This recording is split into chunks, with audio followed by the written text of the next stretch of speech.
सोटाथियोन रस चूसक कीटों के लिए आफत, किसानों के लिए राहत।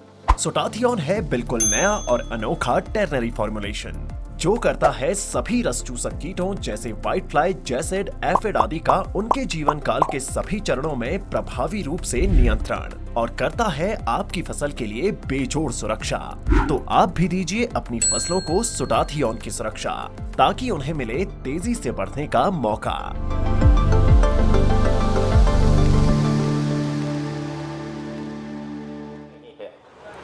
कॉटन पे आप जितना ध्यान देंगे, जितनी खुराक पे, पानी पे, बीज पे, बिजाई पे, भूमि की तैयारी पे, ऑर्गेनिक कार्बन पे, आप कहते हैं कि HDPS नहीं हो सकती है, लेकिन हमें हमारे जो टेंडेंसी है, जो हमारी एक सोच है कि हमें 10 फीट का पौधा चाहिए और तभी हम खुश हो जाएं, वो जी मेरी फसल तो बहुत बढ़िया है, उसमें टिंडे चाहे 60-70 ही लगे।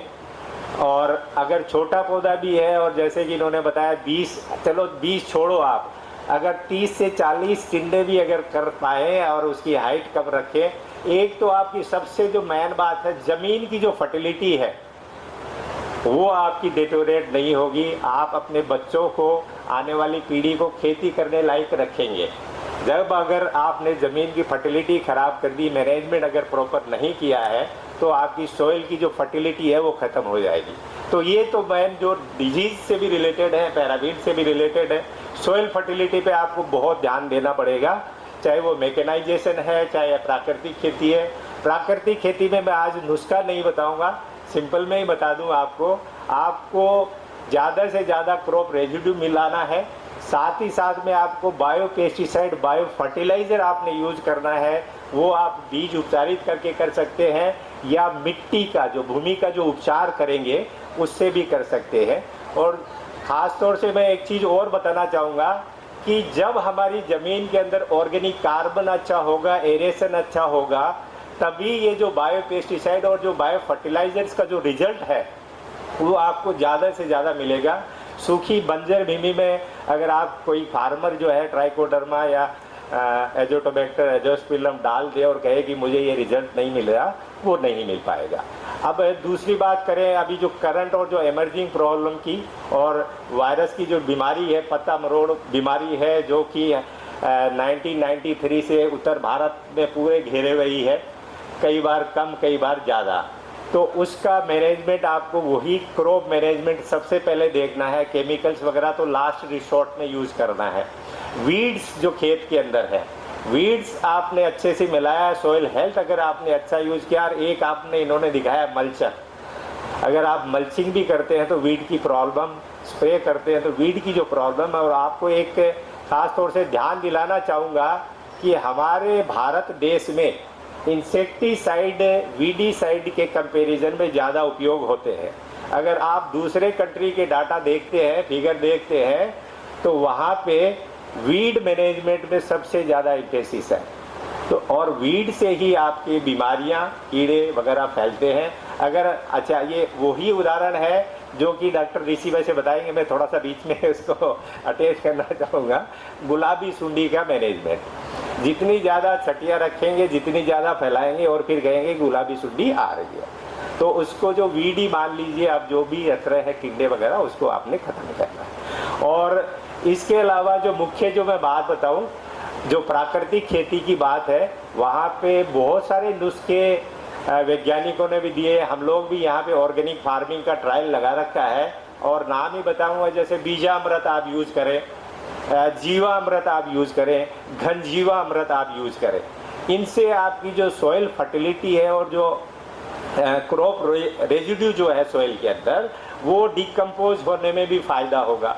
जड़ें गहरी जाएगी, नरमे की जो जड़ें हैं, और ख़ास तौर से मैं कहूँगा कि 99% किसान जो है नरमे की हाइट देखता है, जड़ों पे कोई नहीं जाता। जड़ों की तरफ किसी का ध्यान नहीं है, ज़मीन की तरफ किसी का ध्यान नहीं है। आपको मेरे साथियों ज़मीन पे भी ध्यान देना पड़ेगा, गौर फरमाना पड़ेगा, और जड़ों की ख़ास तौर से आपने कैसे ज़्यादा बढ़ाएं।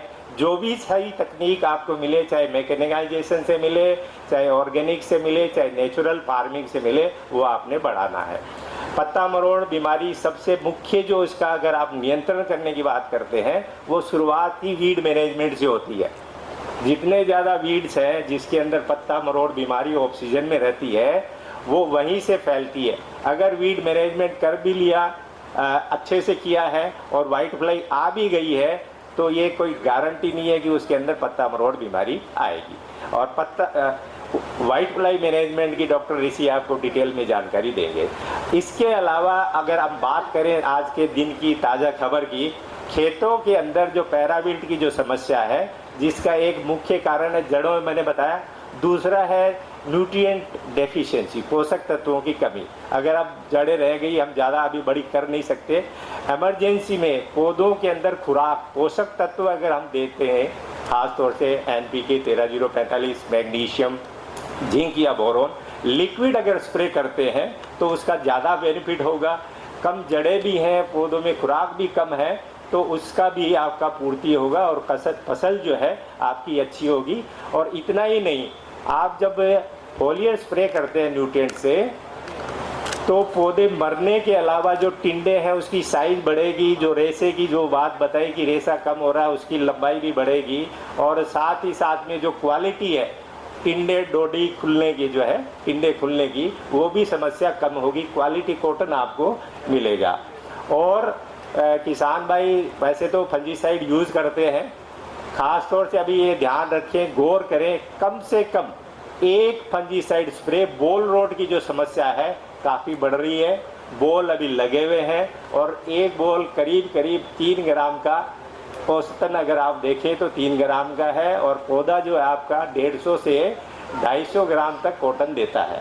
तो वो टिंडे जो है आपने बचाने हैं और पैसे आप कैलकुलेट कर सकते हैं कि प्रति पौधा करीब करीब 10 से 20 रुपए का पौधा है। मतलब आप मान लो कि जो पौधा है उसमें नोट लगे हुए हैं और नोटों को आपने सड़ने से बचाना है। तो इसके जो स्प्रे जो आपने करना है, कॉपर ऑक्सीक्लोराइड सबसे सस्ती दवा है, 250 ग्राम से लेकर के 300 ग्राम प्रति एकड़ आप डालें। इसके बाद में दूसरी दवा है सस्ती, प्रोपिकोनोजोल टिल्ट जिसको बोलते हैं, 1 ml प्रति लीटर, जिसके समस्या अगर थोड़ी कम भी है और अभी अगर आप पानी देंगे, ये गर्मी है तो टिंडा गलन की बीमारी जो है बढ़ सकती है। तो ये चीज़ आपने करनी है। और इसके अलावा प्रोपिकोनोजोल के बाद में आता है एमिस्टार और एमिस्टार टॉप, वो भी आप एमिस्टार करें 0.6 ग्राम प्रति लीटर के हिसाब से, एमिस्टार टॉप 1 ml प्रति लीटर के हिसाब से। इनका 2 से 3 स्प्रे कम से कम 15 दिन के अंतराल पे करें, ताकि जो आपकी कॉटन जो पौधे पे लगी हुई है उसको आप बचाएं और उसका फ़ायदा आपको हो, आपका जो धन है वो ख़राब ना हो खेत के अंदर।